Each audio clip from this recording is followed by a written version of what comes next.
Halo pemirsa, apa kabar hari ini? Semoga Anda selalu sehat di masa pandemi dan selalu bersemangat untuk menjalani aktivitas. Bagi pemirsa yang harus tetap bekerja di luar rumah, jangan lupa untuk menggunakan masker.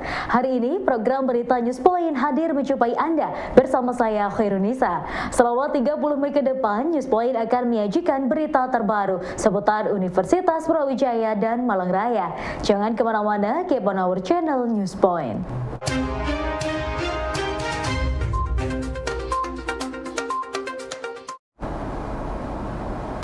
Dalam upaya mensukseskan program deradikalisasi, pemerintah melalui Badan Nasional Penanggulangan Terorisme (BNPT) mengembangkan kawasan terpadu Nusantara.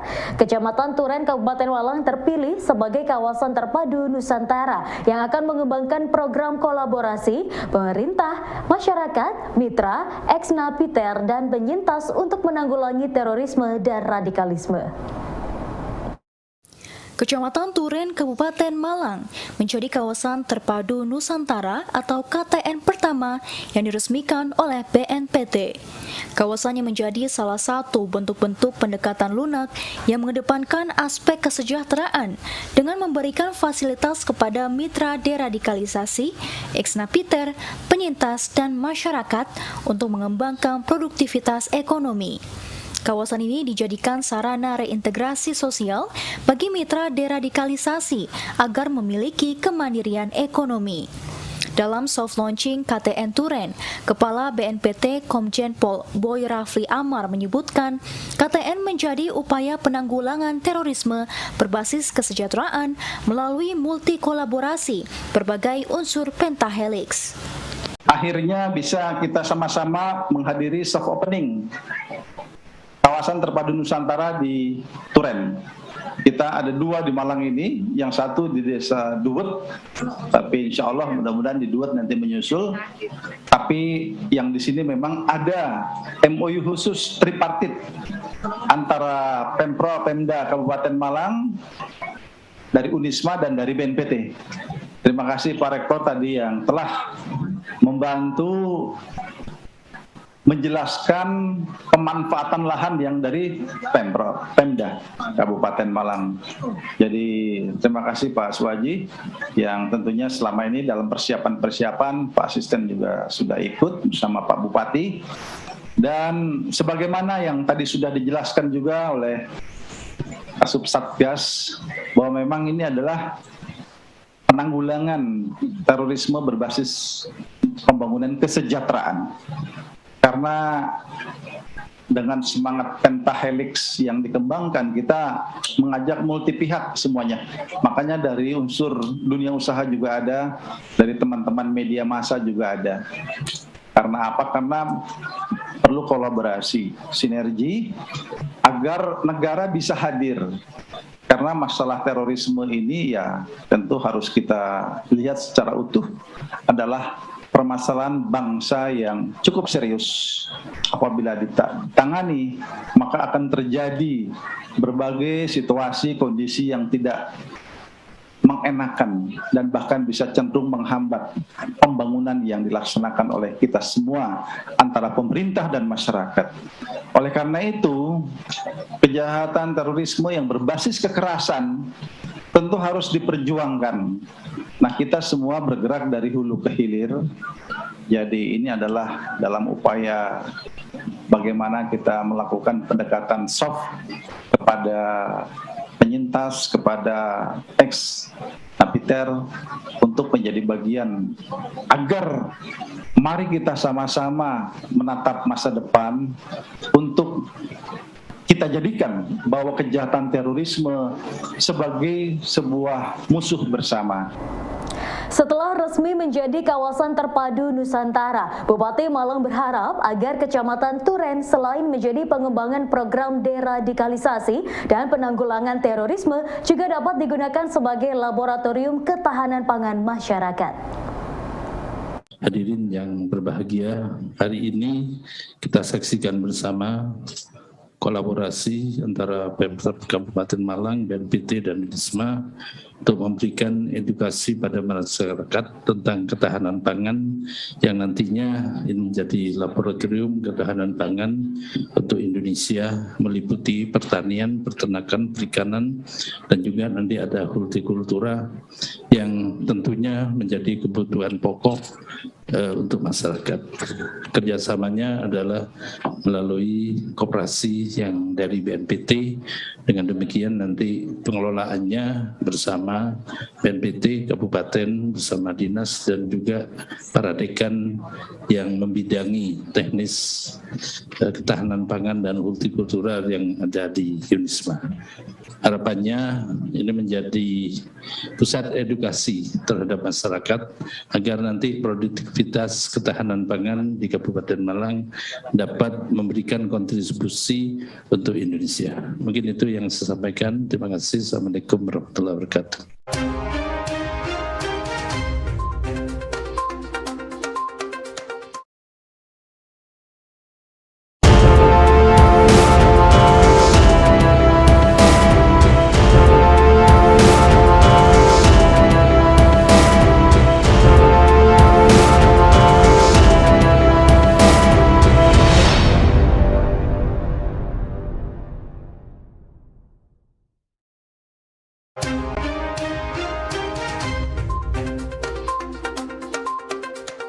Penyakit tuberkulosis di Indonesia menempati peringkat ketiga setelah India dan Cina. Menurut Reski Tantular, selaku dokter spesialis paru Rumah Sakit Syaiful Anwar Kota Malang, TBC tidak dapat diselesaikan oleh satu profesi saja, namun harus melibatkan lintas sektor seperti pemimpin daerah dan pemuka agama.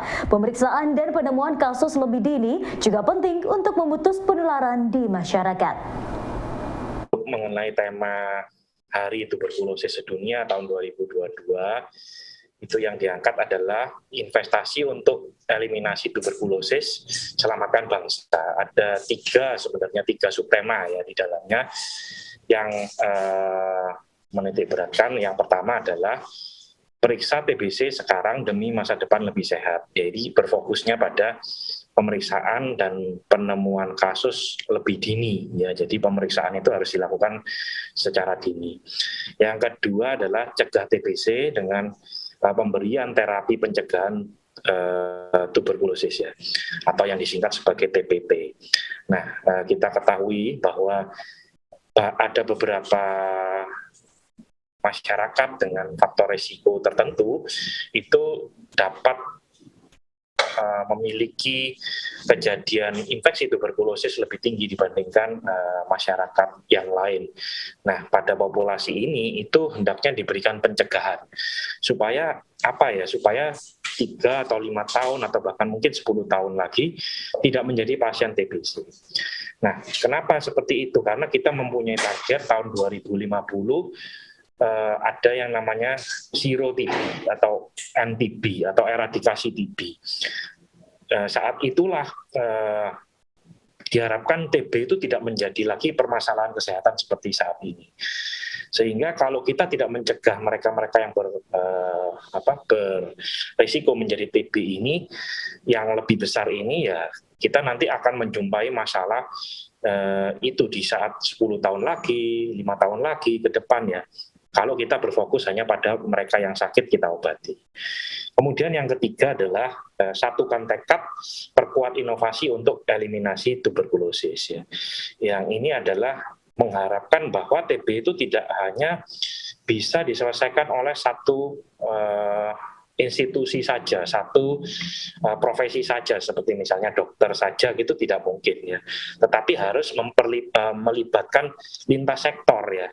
misalnya ya dari pemimpin daerah misalnya ya, atau dari pemuka agama, yang mana itu nanti akan memberikan penyuluhan kepada masyarakatnya supaya kalau ada gejala ini, ada keluhan ini, segera berobat ya, memperkuat layanan di daerah sehingga itu lebih mudah diterima oleh masyarakat sekitar. Pandemi COVID-19 melahirkan peluang inovasi berbasis teknologi, terutama artificial intelligence. Hal tersebut menurut Ketua Departemen Teknik Industri UB, Sugiono, merupakan fenomena yang tidak bisa dihindari. Pandemi COVID-19 yang menyebabkan harus menghindari kerumunan, menjaga jarak, dan mengurangi kontak langsung, terutama pada kehidupan sektor publik, dapat dijawab dengan penggunaan teknologi. Terima kasih Pak. Jadi memang perubahan kondisi ini memang memberikan kesempatan ya sebenarnya bagi kita untuk bisa menemukan inovasi ya, bisa dibilang seperti itu. Artinya menemukan beberapa hal yang bisa memberikan dampak positif gitu, termasuk juga efektivitas di dalam kegiatan. Nah, salah satunya contohnya seperti yang saya gagas bersama dengan tim tentunya di AKLS ya, Adaptive Queue Line System. Nah, di situ kan berbalik pada cerita sebelumnya bahwa prinsip untuk mengendalikan ya, termasuk usaha mengendalikan COVID ini kan harus menjaga jarak, mengurangi kontak itu berdekatan dan juga termasuk berbicara gitu ya. Jadi kalau di tempat-tempat umum kemudian papan-papan pengumuman itu tidak jelas, itu juga sebenarnya menyebabkan kontak kan, minimal dengan teman dekat, bertanya juga dengan petugas. Nah, ini sebenarnya sesuatu yang perlu dihilangkan. Nah, itu sebenarnya prinsip pengembangan yang kami lakukan kemarin. Nah, berkaitan dengan inovasi-inovasi yang lain, sebenarnya zaman sekarang ini tidak lepas dari namanya artificial intelligence ya, kecerdasan buatan. Jadi di dalam kecerdasan buatan banyak hal yang bisa kita lakukan. Salah satunya misalnya untuk mengetahui jumlah kapasitas ya. Jadi sebenarnya kalau itu tinggal menggunakan saja sebenarnya alat atau softwarenya itu sebenarnya sudah ada gitu, sehingga kita tinggal mengeset perangkat kerasnya untuk bisa mengetahui jumlah orang yang masuk di situ. Jadi orang yang masuk itu selain dideteksi temperaturnya, sekaligus sebagai untuk menghitung orangnya. Pandemi yang berangsur membaik membuat dunia perhotelan kembali bergairah. Namun kondisi pandemi melahirkan berbagai adaptasi baru di berbagai bidang termasuk operasional hotel.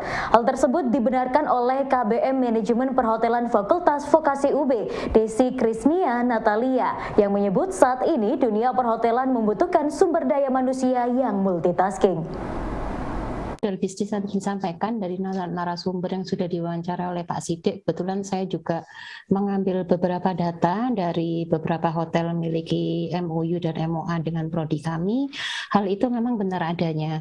Tapi sebetulnya itu tidak berarti bahwa strategi bisnisnya atau konsep bisnisnya berubah total, tidak Bapak. Seperti tadi Bapak tadi menyampaikan ya di poin pertama yang saya catat tadi, berkaitan dengan pegawai yang multitasking. Betul sekali, ini waktu pandemi kemarin adalah kesulitannya, ada beberapa karyawan yang mungkin tidak bersedia untuk bekerja lagi mungkin ya, atau mungkin ada juga beberapa hotel ini kan juga ada outsourcing, ada juga ngambil dari UJT, dari mahasiswa dan juga SMK. Ini kebetulan ada juga yang di awal pandemi itu ditarik oleh universitasnya, termasuk kami waktu itu juga menarik di awal pandemi 2 years ago ya, itu dikarenakan keadaan dalam tanda petik, jadi seperti itu. Nah, dikarenakan situasi yang seperti itu, mau tidak mau jumlah karyawan itu pasti menurun, apakah itu yang OJT ataupun yang karyawan tetap, sehingga mungkin bahkan ada sumber kami, salah satu lulusan kami di Hotel di Malang waktu itu menyatakan memang betul sampai 2 hari masuk dan 2 hari off. Dan sempat juga mahasiswa tersebut yang sudah lulus tersebut, alumni, yang menyatakan bahwa memang betul harus multitasking. resepsionis terkadang harus melakukan pekerjaan di F&B service misalnya ya, jadi switch, jadi bergantian, bisa jadi hanya bisa 3-4 orang dalam satu shift itu seperti itu. Bahkan GM-nya sendiri waktu itu turun itu ya juga betul-betul ikut ke lapangan membantu operasional.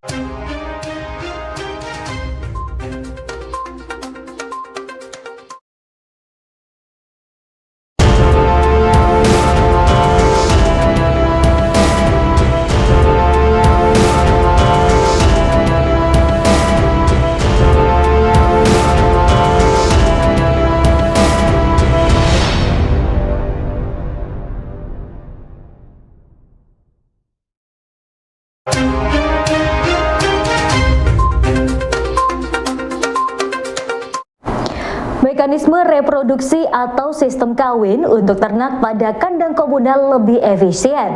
Dalam kandang komunal, perkawinan ternak cukup dengan menyediakan satu pejantan. Namun menurut Dekan Vapet UB, jika dalam kandang yang sendiri-sendiri membutuhkan pejantan yang berbeda dan waktu yang lebih banyak. Apalagi jika perkawinan tersebut menggunakan inseminasi buatan. Perkawinan yang untuk mencuri produksi juga menjadi sangat penting. Dengan adanya kandang komunal, baik itu menggunakan kawin alam, maka di situ hanya dibutuhkan 1 ekor pejantan yang ada di situ. Tetapi apabila kita menggunakan menggunakan inseminasi buatan, maka di situ petugas hanya datang di satu lokasi. Apalagi di situ kita lakukan perlakuan, misalnya treatment menggunakan hormon dan sebagainya. Peluang untuk lebih sukses itu lebih besar dikarenakan semua orang bisa mengontrol. Kadang-kadang memang kalau peternak itu tempatnya terpencil misalnya, mereka kadang-kadang tidak melakukan pengontrolan terhadap reproduksinya, terhadap kelainan ternaknya, terhadap replacementnya dan sebagainya. Namun dengan diadakan mereka bersama-sama, maka itu akan dibicarakan terus, buatlah SOP dan sebagainya, sehingga berbagai macam permasalahan yang ada di dalam sistem peternakan bisa segera dihadapi. Penggunaan kecerdasan buatan tidak hanya untuk mempercepat dalam pengoperasian sebuah produk, namun juga bermanfaat pada permulaan pembuatan desain produk yang sesuai dengan kebutuhan pengguna. Sugiono menjelaskan bahwa saat ini pihaknya sedang mengajukan kepada mitra PT Inka untuk bekerja sama memanfaatkan kecerdasan buatan untuk mendesain kereta api yang sesuai dengan kebutuhan pengguna untuk pasar ekspor. Menggagas buat proposal. Jadi kereta api PT Inka ini kami usulkan juga sebagai bagian dari penelitian. PT Inka itu kan ekspor, Pak. Ekspor ke Filipina sama Bangladesh. Kebetulan kami bermitra dengan PT Inka. MOU di UB sudah ada. Nah, masalahnya adalah PT Inka itu membuat misalnya sistem kontrol masinis operasional mengendarai lokomotifnya itu kan dipukul rata aja. Jadi kontrol apakah itu bentuk, warna, tata letaknya itu yang ada di Indonesia dengan di Filipina itu dianggap sama aja, itu di Bangladesh sama aja. Padahal mungkin saja kan berbeda kan. Mungkin saja berbeda. Orang itu kan macam-macam preferensinya. Ada yang tangan kanan itu lebih dominan, ada yang di beberapa negara itu tangan kiri dominan seperti itu. Ada yang orang yang suka warna apa seperti itu. Nah, ini kami sedang mengusulkan itu dengan artificial, dengan kecerdasan buatan itu akan mengkaji itu. Sebenarnya orang Filipina itu paling efektif seperti apa sih sistem kontrolnya gitu. Tata letaknya, warnanya, bentuknya seperti itu. Mungkin saja orang Bangladesh akan berbeda lagi. Nah, ini kan salah satu contoh memanfaatkan teknologi. Jadi memang kami berbasis pada kecerdasan buatan dan tentunya multidisiplin gitu. Nggak bisa kita kerjakan sendiri itu. Ada IT-nya, ada bagian hardware-nya, ada bagian bagaimana sistem itu bekerja. Membangun rasa saling percaya antara perguruan tinggi dan industri menjadi salah satu hal yang harus diperkuat untuk mewujudkan kolaborasi dunia industri dan perguruan tinggi. Dosen Teknik Industri UB Dr. Oke Oktiviani menuturkan bahwa dalam konteks industri besar di Indonesia harus diakui perkembangan dan penguasaan teknologi yang mereka sudah memiliki jauh di depan perguruan tinggi, sehingga kolaborasi yang diharapkan terkadang tidak sesuai. Baru akan memulai ya, ada betul. matching fund gitu-gitu ya. Sebenarnya sudah pemerintah sudah mulai menginisiasi untuk ke arah sana. Cuman memang masih terkendala ya. Kalau kita bilang jangankan mau ke berapa helix gitu ya, triple helix aja kita masih banyak kendala gitu ya. Jadi misalnya antara universitas dengan industri. Kenapa kalau di luar itu mereka sangat sinerginya sangat kerasa gitu ya. Jadi industri itu sangat percaya dengan universitas bahwa riset inovasi itu munculnya itu mereka nggak bisa kalau mereka berdiri sendiri. Ya mereka mengharapkan inovasi dari mereka sendiri gitu. Mereka pasti menggandeng universitas. Nah beda dengan kita. Seringkali mungkin ya saya kalau melihatnya itu adalah salah satu sebabnya adalah karena terutama untuk industri-industri besar mereka itu sudah jauh lebih di depan kita universitas gitu. Jadi kitanya yang ketinggalan, sehingga kalau mereka mau guide kita loh, mereka udah implementasi duluan gitu loh. Kita masih jadi ada kesannya gini, wah universitas itu kebanyakan teorinya, tapi ketika kita ke lapangan gitu ya, implementasi itu kurang nggak bisa gitu. Orang akademis itu seperti itu. Ya pemirsa, informasi tadi sekaligus menutup perjumpaan kita hari ini. Jangan lupa saksikan News Point setiap hari pukul 19.30 waktu Indonesia Barat hanya di UB TV, Televisi Pendidikan Universitas Brawijaya. Saya Khairunisa dan seluruh kru yang bertugas pamit undur diri. Tetap patuhi protokol kesehatan, wajib menggunakan masker. Terima kasih dan selamat beraktivitas.